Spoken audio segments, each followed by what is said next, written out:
certified most accurate. Now your TV5 First Alert forecast.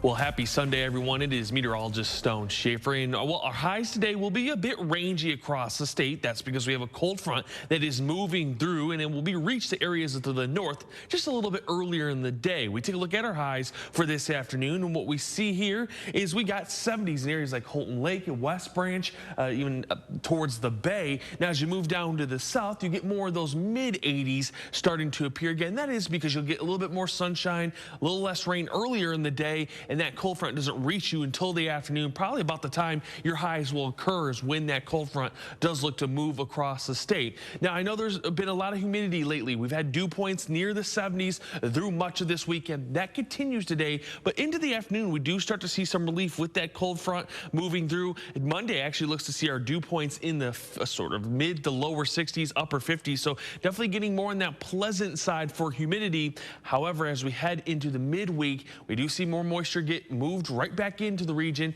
and that's going to give us dew points back in the 60s and 70s, making it feel humid once again. Now, looking at wind gust trends for today, we're mostly looking at winds out of the southwest. Once that cold front moves through, though, it actually looks like we'll have calm winds on the backside, 5 to 15 miles per hour. So definitely breezy through the rest of this morning into the early afternoon. Should calm down tonight and stay calm for the new week.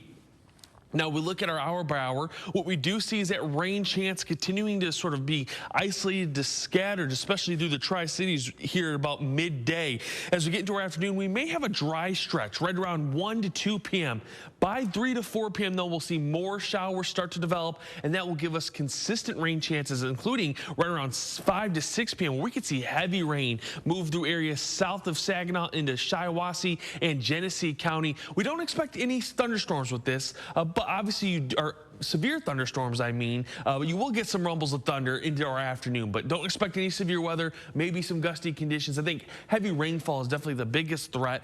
Then as we get through the night, we'll just have very isolated showers. They'll move out by 9 a.m. We'll be dry and actually sunny through our Monday afternoon. Again, that severe weather threat for today is definitely looking at non-severe. But the one thing we do have is an excessive rainfall outlook for pretty much all of the southern and eastern portions of Michigan. Again, this is for a flash flood criteria. There is that chance. It's hard to pinpoint how much rain you'll exactly see just based on the nature of how these storms are developing, but I think it's going to be enough. You'll see some areas, especially into the afternoon, get up to an inch and a half of rain as some of those cells move through. So had that excessive rainfall outlook, it is the lowest, but it is there. We'll have to keep an eye on any flash flooding.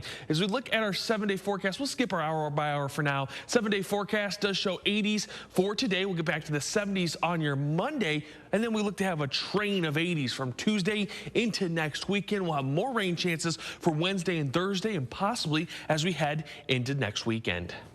Stay with WNEM TV5 on air, on the go, and online for more news and weather updates.